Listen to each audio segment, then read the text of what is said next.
Welcome back to the Hoedown Showdown. I'm your host, Tom Quiet, and we're sitting here with Noelle Toland. How's it going today? It's going great. Thanks for having me. Yeah, absolutely. Super excited to sit down and chat with you.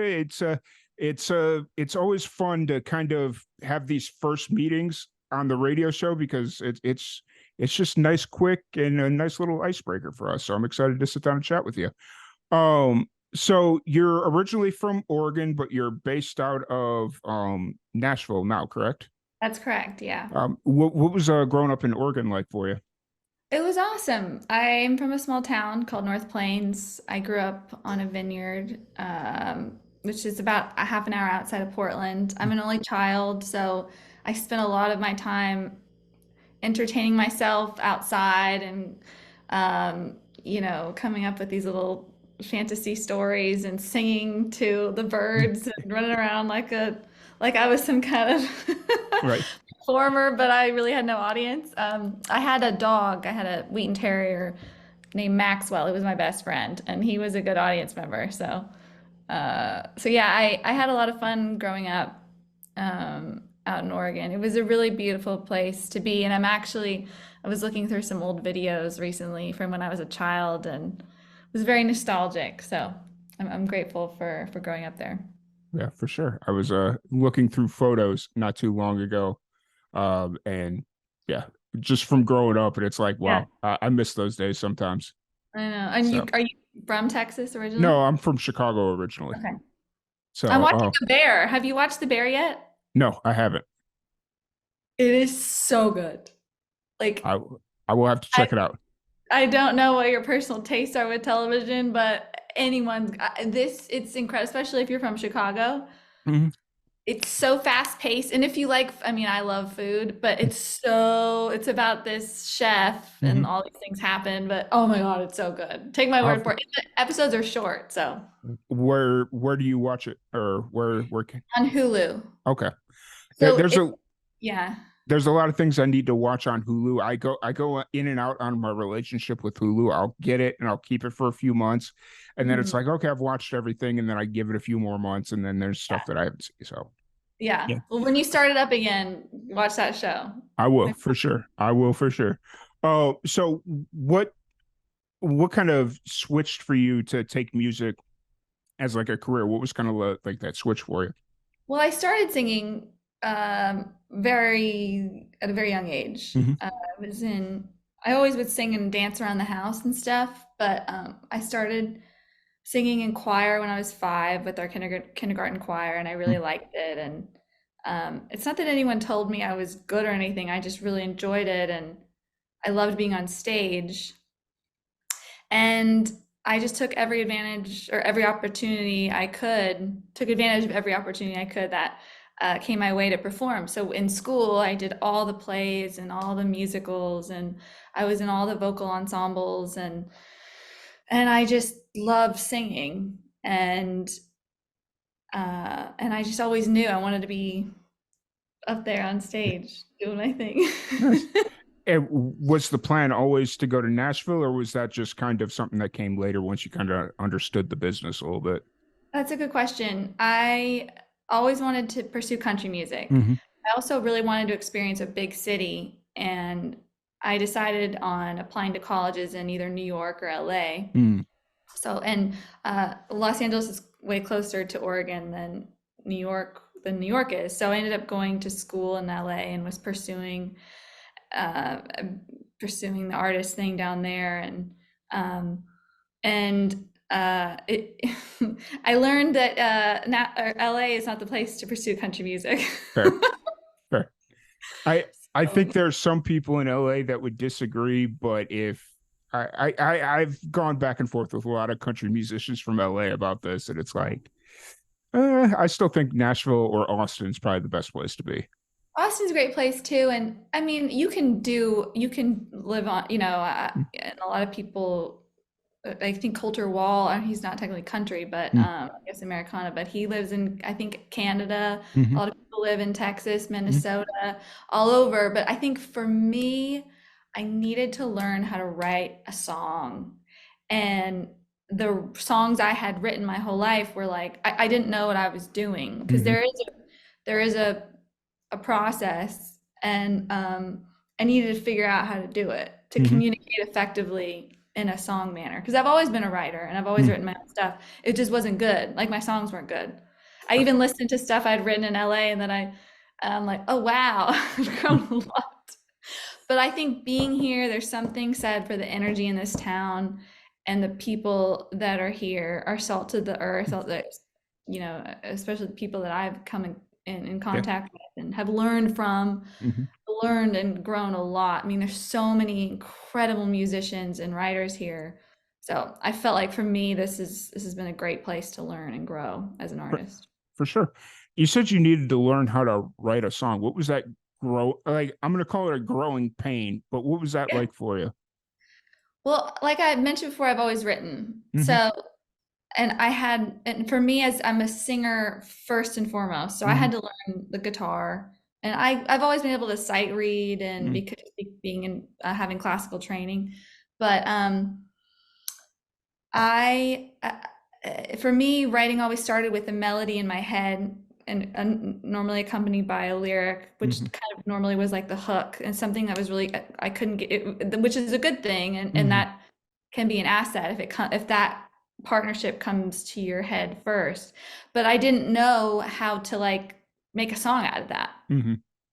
You have to, it's great, you get a concept, an idea, okay, well, then in comes the skill of making a story out of that one line, Mm-hmm. and using the chords that complement whatever thought you have in your head. And I had to learn that because I didn't know. And I Mm-hmm. think learning the Nashville number system here really helped. So I don't know if you're familiar with that. I've never heard anybody bring it up. So we've never gone this deep into writing. So Yeah, it's a really cool thing. I remember when I got here, people mentioned Nashville numbers, like, what's that? What's a Nashville number?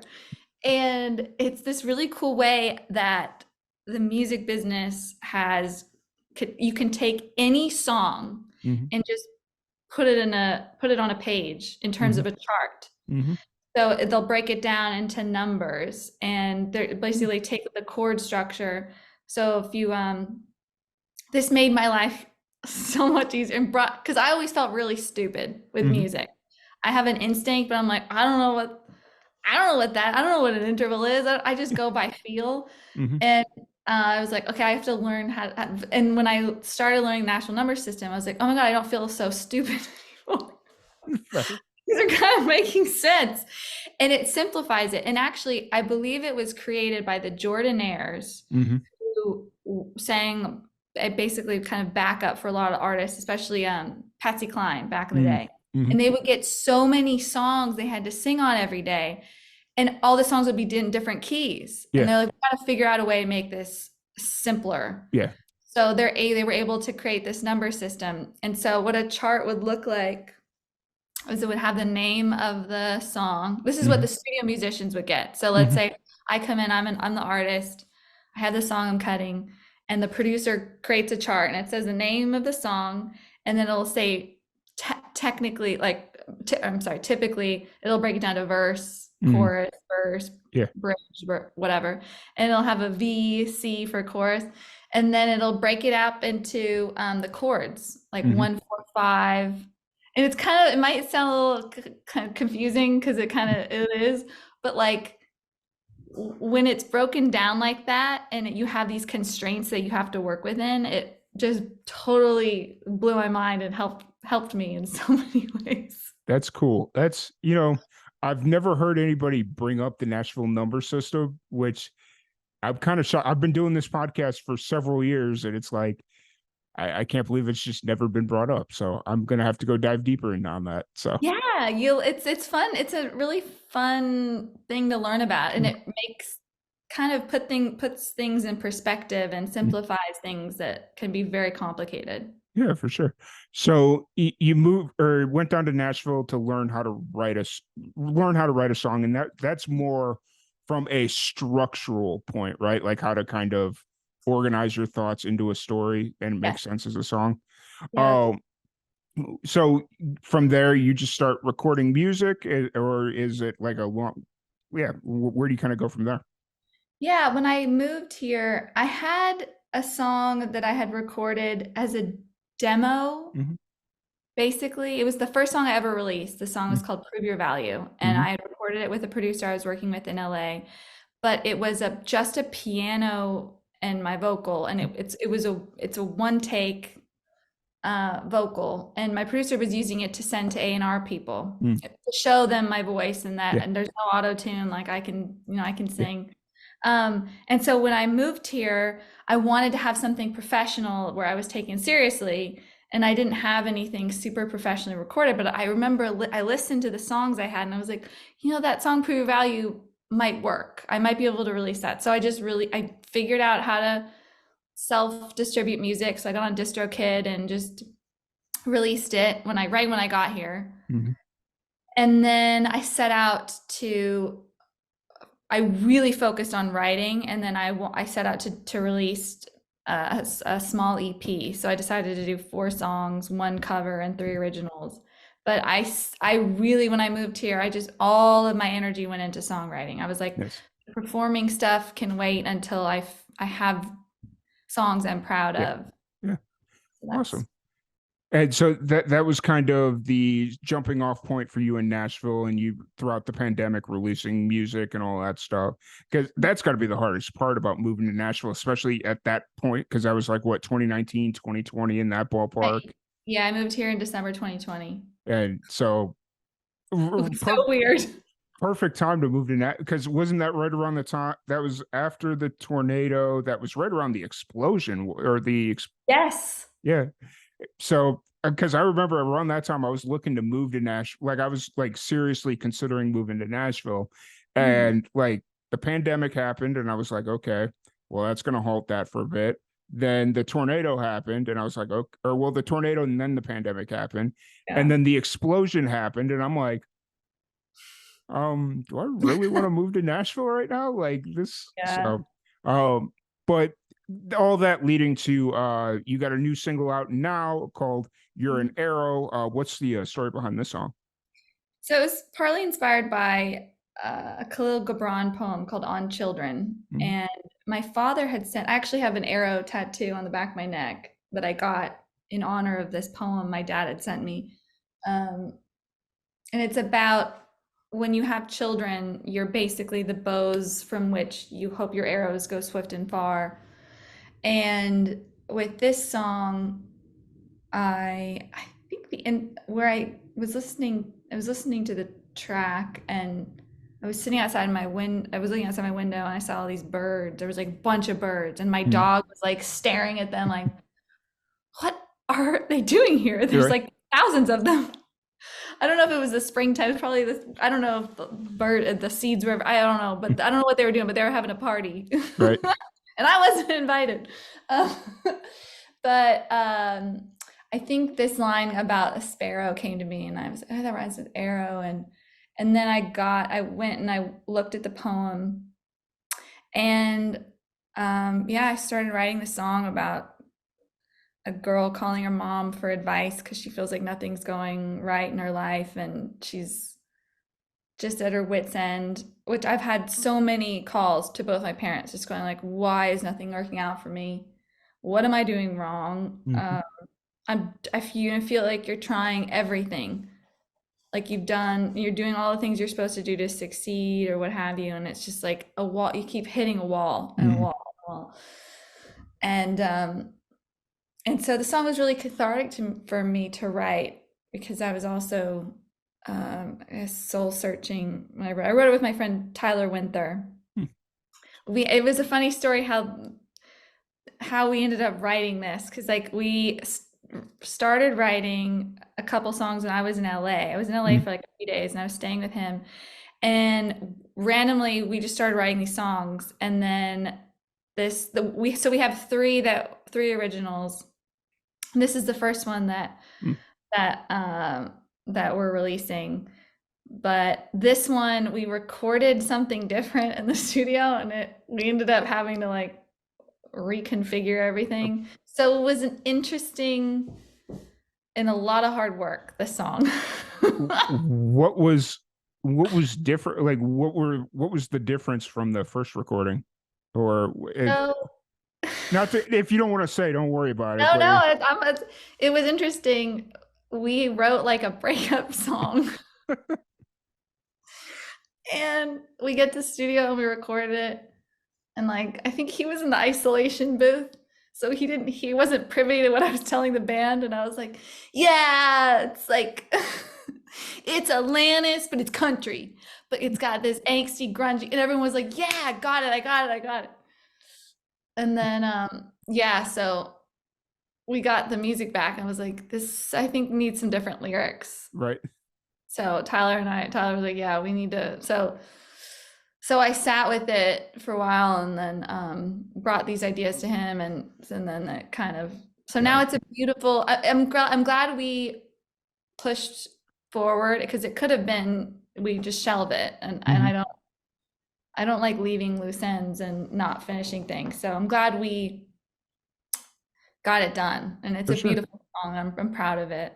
So. Nice. It's an amazing song. I loved listening to it. I've listened to it about 7 times today. So Thank you. I listened to it twice on the way to work, twice on the way to lunch, and then 3 times Yay! on the way back because I got stuck in traffic. I love it, Mr. Quiet. Thank you so Yes. much. I was sitting there, I was just like, okay, I'm gonna drive home and I'm gonna listen to this song, give it one last, like listen over, make sure I don't miss anything or whatever. And then I like it was that seventh time that I listened to it because I got held up on one of the side streets because the football practice was letting out early for some reason. And I was just sitting there, I was like, okay, well, I'm gonna replay the song one more time. And it that seventh time, I don't know what it was. It hit different. So Oh, lucky number 7. right, right, right. So you'd mentioned that this is the first song of like three. Are you releasing them just as singles, or is it going to be like a little EP thing? Yeah, probably an EP thing. Mm. Um, I never yeah, know what to call 3 songs. So it's like, is it? I know it changes. It was sometimes like I get confused with LP, Yeah, EP. yeah, I don't know. But yeah, there's the other two as well, and we also did an acoustic of one of the songs. I'm really excited about. They're very special. nice. But yeah, I think either an EP or they'll definitely be singles. Okay, fair, fair.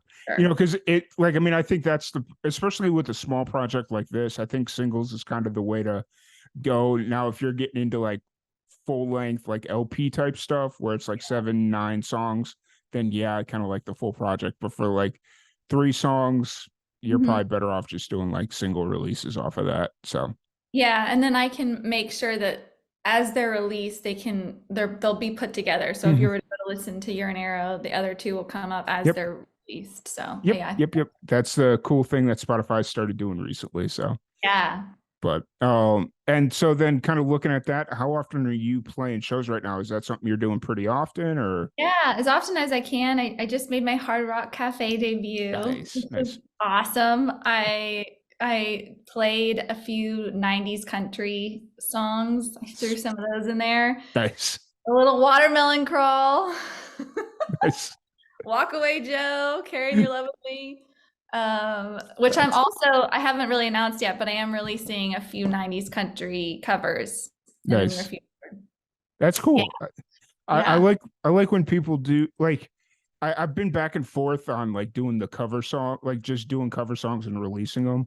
But yeah. when they're like just I'm gonna say obscure throwbacks where it's Mhm. just like, oh, I've never heard anybody do a cover of this before, or I've only heard like one other person do it, then it's Yeah. okay because then it's like it's not a song that everybody knows. It's gonna be something unique and yeah. Mhm. So it Yeah. it And it also gives people, if people aren't familiar with my music, if they like a cover song I've done, that might introduce them to my other songs that I've written. Yeah, So 100%, 100%. So, if anybody wants to check out your music that you currently have out, want to check out You're an Arrow or any of your live shows, any of that stuff, where's the best place to find you? my website, Noelle Toland. I also post on Instagram, Instagram, very frequently. I'm on TikTok. My music's all over on the streaming sites. So Mhm. Spotify, Apple, um, YouTube, Amazon Music, Pandora, Nice, all the things. All nice, the, nice. I just and recently Facebook. found out. I've recently found out that Napster's still a thing around here. So Is it? yeah, it's like one of the from what people are telling me, is it's one of the best paying sites, Oh. other than like Title. I think Title is technically the best, but supposedly Napster pays really well. So Oh, interesting. So they're making up for all I guess the hell they raised. that or somebody just bought the naming rights of Napster and was like, okay, we're gonna do something with this. So Yeah, it's that's really funny. cool. But Noelle, thank you so much for hanging out with us. It's been an absolute blast. Really appreciate you taking the time. Thank you everybody for sitting with us. I will be right back after this musical break. We're going to kick it off with, we've talked about it. We're going to listen to You're an Arrow by Noelle Toland, and we'll be right back after this.